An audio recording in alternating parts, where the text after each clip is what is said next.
नमस्ते दोस्तों, मैं हूँ रिमिता और आज जिस मूवी को मैं एक्सप्लेन करूंगी वो है द रिटर्निंग डेड। दोस्तों, वीडियो स्टार्ट करने से पहले जस्ट अ रैंडम क्वेश्चन, आप रिसेंटली कौन सा के ड्रामा या वेब सीरीज देख रहे हैं और आपको कौन सा सबसे ज्यादा पसंद आया है? कमेंट करके मुझे जरूर बताइएगा। So without wasting any time, let's get into the horror coaster ride of this movie. ये कहानी है हादी और उसके दो बच्चों की, सारस और यूदिस, जो कार वॉश करने में हादी की मदद करते हैं। हादी का कार वॉश का बिजनेस है। रात हो गई थी, इसीलिए उसके बच्चे उसे घर भेज देते हैं और खुद कार वॉश का काम संभालते हैं। दोस्तों, हादी की पत्नी की मौत हो चुकी है, पर इनकी छोटी और खुशहाल फैमिली है। हादी जब घर वापस लौट रहा होता है तो गर्दन अजीब तरीके से मोड़ता है, जिससे उसकी गर्दन की हड्डियां चिटकती हैं। देख के लग रहा था कि वो ठीक नहीं है। अगले दिन सभी लोग नाश्ता कर रहे होते हैं और तब भी हम हादी को अजीब तरीके से उसकी गर्दन मोड़ते हुए देखते हैं, जो कि काफी अजीब है। यहाँ हादी अपने बच्चों से पूछता है कि क्या वो एक अच्छा पिता है, और ये सवाल अक्सर वो अपने बच्चों से पूछा करता है। हादी का कहना है कि उसने सब कुछ किया ताकि उसके बच्चे एक अच्छी लाइफ जी सकें,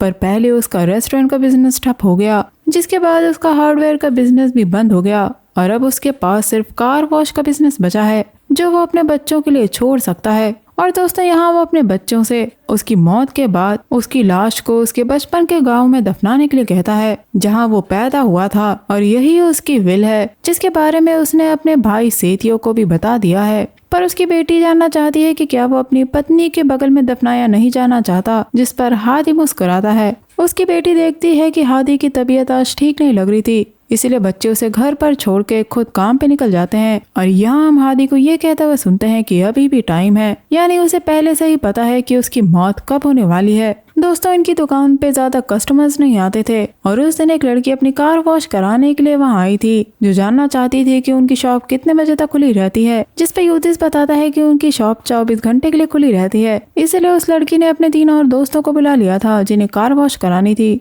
उधर घर पर हादी जब घर लौटता है तो एक जगह की लाइट ऑन देखता है, जिसको जब वो बंद करता है तो दूसरी तरफ की लाइट अपने आप जल जाती है। जैसे ही वो उस जगह की लाइट बंद करता है, दूसरी जगह की लाइट अपने आप ऑन ऑफ होने लगी थी। तब एक अंधेरे कोने में उसे 2 चमकती आंखें दिखाई देती हैं, जिसे देखते ही हादी की हालत खराब हो जाती है और नीचे एक छोटी डायरी गिरी थी, जिसमें एक आदमी की फोटो लगी हुई थी। यह हादी को एक डरावनी आवाज कहती है कि उसका समय खत्म हुआ, पर मरने से पहले हादी ने वो फोटो अपनी बेटी को भेज दी थी। ये देखकर उसके बच्चे तुरंत घर की तरफ भागते हैं, जहाँ उनका पिता जमीन पे पड़ा हुआ था। हादी मर चुका था, जिससे उसके बच्चे बुरी तरह टूट जाते हैं। सारस को तो यकीन ही नहीं हो रहा था कि उसका पिता जा चुका है। उसे लग रहा था कि अगर वो सुबह अपने पिता को डॉक्टर के पास ले जाती तो शायद आज वो जिंदा होता, जिस पर उसका भाई उसे समझाता है कि उन्हें अपने पिता को जाने देना चाहिए। ये समझाते हुए ये लोग अपने पिता की लाश से गांठें खोलते हैं, जैसा कि हम जानते हैं कि अगर ऐसा नहीं किया गया तो वो पचौंग बन जाएगा। सभी लोग इनके घर पर आए हुए थे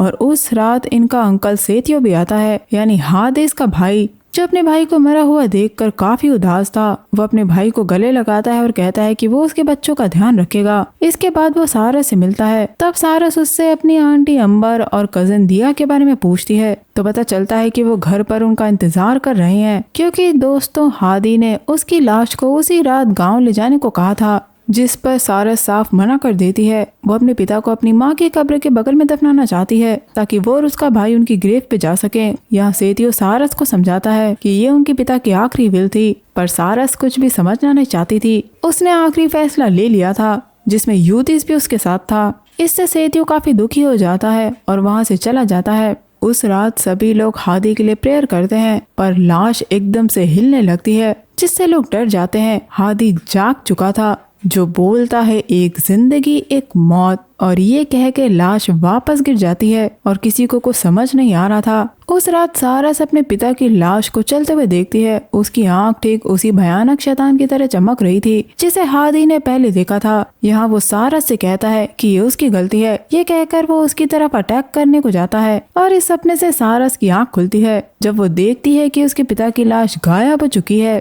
अब सारस अपने भाई को बताती है कि उसने उनके पिता की लाश को चलते हुए देखा था, पर उसे लगा था कि वो एक सपना है, जिसे सुनकर यूदिस का दिमाग काम करना बंद कर देता है। उसे लगता है कि किसी ने तो लाश वहाँ से हटाई होगी, पर दोस्तों ऐसा नहीं था। हादी की लाश चलते हुए अपने भाई सेथियो के घर पहुँच चुकी थी, जहाँ वो बुरी हालत में पड़ी थी, जिसे देखकर सेथियो और उसकी फैमिली हैरान थी। इसीलिए सेथियो की बेटी दिया ने युधिस को कॉल करके सब कुछ बता दिया था। युधिस दिया से फोन पर बात कर ही रहा होता है कि तभी सारस को उसके पिता के तकिए के नीचे से एक पोटली मिलती है, और ये सब जानने के बाद दोनों भाई बहन अपने पिता की लाश की तरफ निकल जाते हैं। लेकिन ये बात अजीब थी कि लाश अपने आप सेथियो के घर पहुंच गई थी। युधिस को लगता है कि सेथियो हादी की लाश को रात में अपने घर ले गया होगा, पर दोस्तों सारस को यहाँ दुख होता है कि उसने अपने पिता की विल को इग्नोर कर दिया और अब उसकी सजा उसे मिल रही है। वो तो बस अपने डैड को एक प्रॉपर बरियल देना चाहती है। अब ये लोग अपने अंकल के घर पहुंचते हैं और उनसे पूछते हैं कि क्या वो उनके पिता की लाश को अपने साथ ले आए थे, जिस पे सेथियो साफ मना कर देता है। दोस्तों इनके गांव का ट्रेडिशन है कि लाश को इनके गांव में ही दफनाया जाता है, जिस पर सारस को यकीन नहीं था क्योंकि बॉडी अपने आप चलकर नहीं आती। तब दिया उसे बताती है कि सबसे पहले उसी ने बॉडी को देखा था और वो सारी रात हादी की लाश के साथ थी। तभी उस्ताद ज़ुहरी आता है। सभी लोग प्रेयर कर ही रहे थे कि सारस को वही डरावनी स्पिरिट लोगों के पीछे खड़ी नजर आती है, जिसकी आंखें चमक रही थी। ये देखकर वो वहीं बेहोश हो जाती है और जब उसे होश आता है तो बाकी के लोग उसे संभालते हैं। दोस्तों वो कमरा सारस का था, जहाँ वो बचपन में अपने माता पिता के साथ रहा करती थी। वहाँ की अलमारी पे उसने एक ड्राइंग बनाई थी। ये उस वक्त की है जब युधिस पैदा होने वाला था और सारस और उसकी माँ युधिस के नाम को लेके लड़ा करती थी, तो उन्होंने अपने बेटे का वो नाम रखा जो वो रखना चाहती थी, जो था युधिस। दोस्तों जब युधिस होने वाला था तो इनकी माँ के साथ कुछ इश्यूज थे, इसलिए हादी अपनी पत्नी को वहाँ से ले गया था।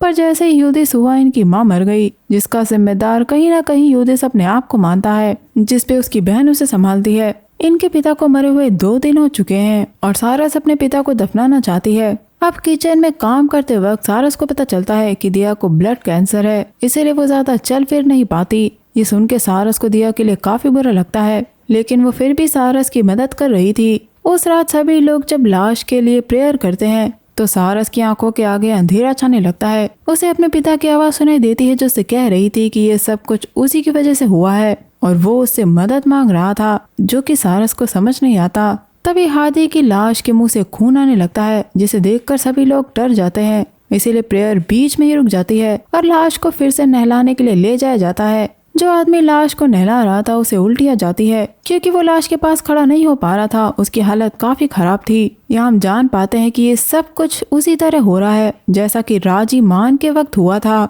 यानी आज से 50 साल पहले, जिसके लेकर लोग अजीब अजीब बातें कर रहे थे, जिससे युधिस को काफी बुरा लगता है। पर सेथियो वहाँ के लोगों को ऐसी बातें करने से मना करता है क्योंकि वो उसके भाई की लाश थी। पर लोग ये बात कर रहे थे कि शायद हादी काला जादू करता होगा, जिस वजह से उसके साथ ये सब हो रहा है। ये सारी बात अंबर ने सुन ली थी, इसीलिए वो सारस को किचन में ही रोककर बाहर लोगों को ये बात करने से मना करती है। सारस को यहाँ उसका नाम पुकारते हुए एक आवाज सुनाई देती है और अंधेरे कोने में वही 2 चमकती आंखें दिखाई देती हैं, जो सारस की तरफ बढ़ने लगी थी। जैसे जैसे वो बढ़ती जा रही थी, लाइट्स अपने आप बंद होती जा रही थी, पर एकदम से ही वो एंटिटी गायब हो जाती है और अब सारस को उसका नाम बाहर से आता हुआ सुनाई देता है। पर जैसे ही सारस मुड़ती है, वो एंटिटी उसके पास आके उसे हॉन्ट करती है। बाहर युधिस को अपने पिता की लाश की हड्डियां चटकते हुए सुनाई देती हैं और उसके पिता की लाश वापस उठ गई थी। पर जैसे युधिस मुड़ता है, वो लाश वापस लेटी हुई थी। अब युधिस अपने पिता की लाश को धोने लगता है, तभी लाश से एक फूल नीचे गिरता है,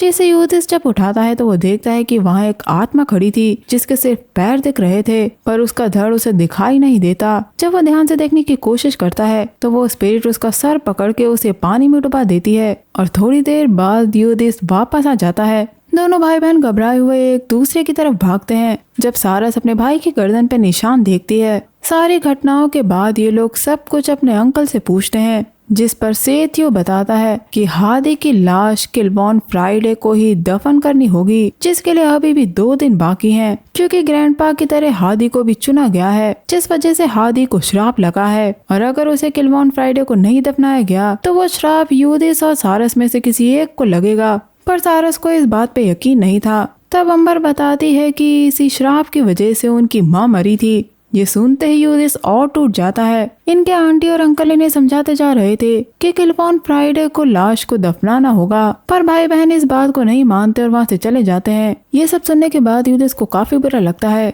कि उसकी वजह से उसकी माँ मर गई। पर सारस को अपने अंकल की बात पे यकीन नहीं था, पर यूदिस को समझ नहीं आता कि अगर उनके अंकल की बात सही होगी तो क्या होगा। इसलिए अब सारस वापस अपने पिता की लाश के पास जाकर प्रेयर करने लगती है। प्रे करने के बाद जब वो रात में अपने रूम में जा रही होती है तो उसे पता चलता है कि दिया की हालत और खराब हो गई थी। पर दिया को सारस और यूदिस के लिए बुरा लग रहा था कि उन्हें ये सब झेलना पड़ रहा है। अपनी बेटी की ऐसी हालत देख के अंबर और सेतियो भी काफी परेशान थे। ये देखने के बाद सारस जब अपने रूम में जाती है तो उसे छत से चरमराने की आवाज सुनाई देती है, जो छत से होती हुई नीचे आना शुरू हो जाती है और सामने उसके पिता की लाश चलते हुए उसे दिखाई देती है। डर के मारे वो अपने भाई को उठाने की कोशिश करती है, पर वो भी मर चुका था, उसकी आंखें सफेद थी। डर के मारे वो भागकर अपनी आंटी को बुलाने जाती है, पर वो वापस अपने रूम में पहुंच गई थी जहां यूदिस एकदम नॉर्मल था। सारस की आंख लग गई थी और अब जब उसकी आंख खुलती है तो उसके पिता की लाश यूदिस के ऊपर खड़ी थी, जो उससे कह रही थी कि उसने क्यों उसकी विल नहीं मानी और यूदिस उसके साथ घर चले। ये देखकर सारस वापस अपनी आंटी को बाहर बुलाने भागती है, पर वो वापस अपने रूम में पहुंच गई थी। बार बार ये करके वो इविल एंटिटी सारस को उलझा रही थी। यूदिस अपनी बहन से पूछता है कि वो चिल्ला क्यों रही है, पर सारस को कुछ समझ नहीं आ रहा था। अगले दिन उस्ताद इनके घर पर आता है, जहाँ बाहर गाँव वाले खड़े हुए सारस को चिल्लाते हुए सुन रहे थे, जो कह रही थी कि कल रात जो भी हुआ उन लोगों ने देखा है और वो एक श्राप है। वो नहीं चाहती है कि उसकी भाई को कुछ भी हो जाए, इसीलिए वो अपने डैड की लाश को जल्द से जल्द दफनाना चाहती है। और साथ ही वो उस्ताद से भी कहती है कि इस्लाम में यही कहा जाता है कि लाश को तुरंत दफना देना चाहिए। इसीलिए सभी लोग बारिश में लाश को कब्रिस्तान ले जाते हैं, जहाँ कब्र की मिट्टी अपने आप गिरना शुरू हो जाती है, मानो कब्र हादी की लाश को दफनाना नहीं चाहती। ये देखकर गाँव वाले भी हैरान थे, उन्हें भी ये यकीन हो गया था कि ये श्राप है जो वापस आ चुका है। ऐसी हालत देख के उस्ताद सारस को रुकने के लिए कहता है और ये लोग लाश को वापस घर ले आते हैं, जहाँ दोनों भाई बहन उस्ताद के साथ मिलकर प्रेयर करते हैं। उस्ताद कहता है कि जिसकी मौत हुई है उसके बच्चे उसके लिए प्रे करें, साथ ही वो चैरिटी भी करें। ये कहने के बाद वो वहाँ से चला जाता है।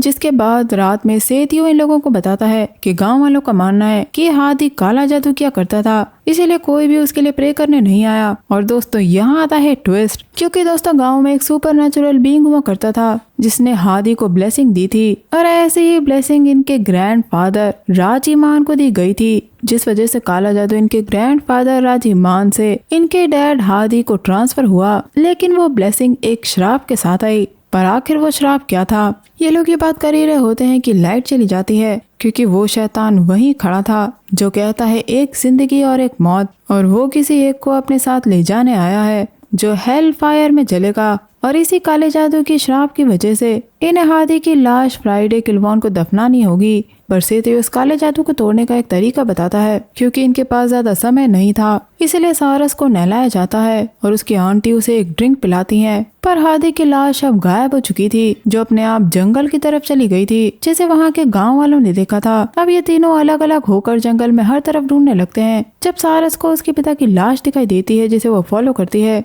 तभी पीछे से कोई उसका गला दबाता है और धक्का दे देता है। और दोस्तों यहाँ सारस को पूरे जंगल में कई चमकती आंखें दिखाई देती हैं। वहाँ कई लाशें खड़ी हुई थी और बीच में खड़ा था उसका पिता, जो उससे पूछ रहा था कि जब वो मरा था तो वो कहाँ थी और उसने उसकी विश पूरी क्यों नहीं करी। यहाँ वो शैतान सारस से कहता है कि उसके पूर्वज उसके स्लेव थे, यानी वो एक जिन है। घर पे यूदिस दिया से पूछता है कि क्या पहले भी किसी लाश के साथ ऐसा हुआ है, पर सिवाय राजीमान के गांव में किसी भी लाश के साथ ऐसा नहीं हुआ था। तब यूदिस को याद आता है कि उसके पिता ने राजीमान की किताब की फोटो भेजी थी, जो कि उसी घर के स्टोर रूम में पड़ी थी, जिसे लेने के लिए यूदिस जाता है। पर जब वो वापस आ रहा होता है तो दरवाजा बंद हो चुका था। उसे भी वहाँ चमकती हुई आंखें दिखाई देती है। एक लाश उसकी तरफ आ रही थी। घबराया यूदिस खिड़की से जाने की कोशिश करता है, पर कई लाशें उस पर अटैक कर देती हैं। पर दिया ने उसकी आवाज सुन ली थी, जो स्टोर रूम खोलती है, जिससे सब कुछ नॉर्मल हो जाता है।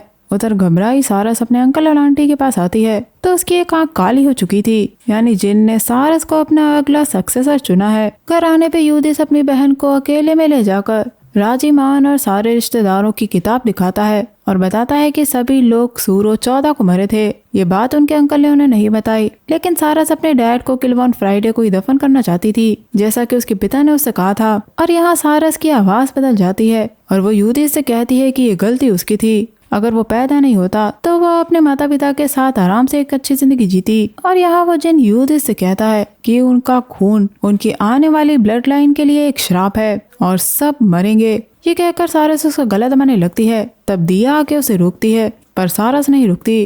वो एकदम से अपने पिता की तरह गर्दन की हड्डी चिटकाती है, जिसके बाद वो बेहोश हो जाती है। दिया की हालत खराब हो गई थी, इसीलिए सेतु उसे अपने साथ ले जाता है। अब युधिष बाहर जाके गांव वालों से उनकी मदद मांगता है, पर कोई भी उसकी मदद नहीं करता। तभी युधिष को उस्ताद मिलता है, जिससे युधिष मदद मांगता है, क्योंकि दोस्तों सेती और अंबर सारस पे एक रिचुअल करने वाले थे, जिसके लिए सारस को बांध के बैठा दिया गया था। दिया सारस की मदद करने की कोशिश करती है, पर उसे कमरे में बंद कर दिया गया था। साथ ही युधिष वो फूल भी दिखाता है जो उसे अपने पिता की लाश के पास से मिला था। और दोस्तों ये कांतिल फूल है जो स्पिरिट्स को बुलाने के लिए इस्तेमाल किया जाता है। और दोस्तों सेतु जब हादी की लाश के गले मिला था, तो उसने ये फूल हादी की तकिया के नीचे रख दिया था, जिससे सेतु ने काले जादू को हादी की बॉडी में बुलाया, ताकि हादी के बच्चों को वो ब्लैक मैजिक ना मिले और वो उसकी लाश को दफना न सके। पर सेतु को ये रिचुअल अपनी बेटी दिया को बचाने के लिए करना है, क्योंकि दोस्तों इनके ग्रैंडपा राजी मान से वो काला जादू हादी में ट्रांसफर हुआ था। उधर दूसरी तरफ घबराई दिया के युधिष को सब कुछ बताती है,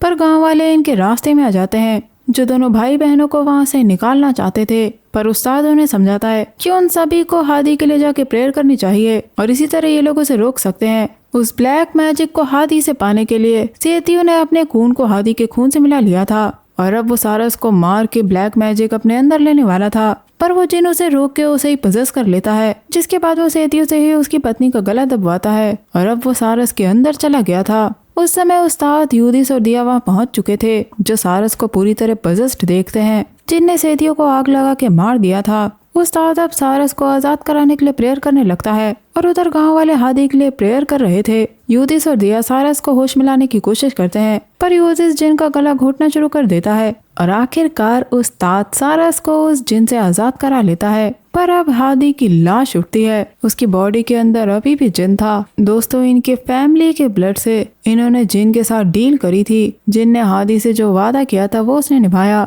पर इन्होंने अपना वादा तोड़ दिया। दोस्तों सेतु काला जादू हासिल करना चाहता था, जो कभी उनके पिता के पास था, पर इसके लिए उसे एक चीज की जरूरत थी, जो कि था सैक्रिफाइस, और इसी के लिए उसने सारस को चुना था, क्योंकि ये रिचुअल सिर्फ डायरेक्ट ब्लड रिलेटिव के साथ ही किया जा सकता था। और दोस्तों इसी ब्लैक मैजिक का इस्तेमाल करके हादी ने युधिष को बचाया था, और उसकी माँ की मौत हो गई थी। यानी एक जिंदगी एक मौत, और एक मौत के श्राप के साथ ही ये ब्लेसिंग आती है। उस्ताद ने हादिस की लाश को भी जिन से आजाद करवा दिया था। सभी बच्चों ने अपने माता पिता को खो दिया था। एंड सीन में ये सभी लाशों को दफना देते हैं, और एंड में इन तीनों का एक दूसरे के सिवा और कोई नहीं है, और बस ये मूवी यहाँ एंड हो जाती है। दोस्तों हादी की लाश के साथ ये सब कुछ इसीलिए हो रहा था, क्योंकि जिसके पास ये ब्लैक मैजिक पास ऑन हुआ हो, उसने अगर ब्लैक मैजिक नहीं छोड़ा और दोबारा उसका इस्तेमाल किया, तो वो चैन से मर नहीं पाता। तो दोस्तों ये थी कहानी द रिटर्निंग डेड की। वीडियो अच्छा लगा है तो हाइप और लाइक जरूर करिएगा। मैं मिलूंगी आपसे अगले वीडियो में, तब तक के लिए अपना बहुत ख्याल रखिए। Stay safe, keep hunting, lots of love.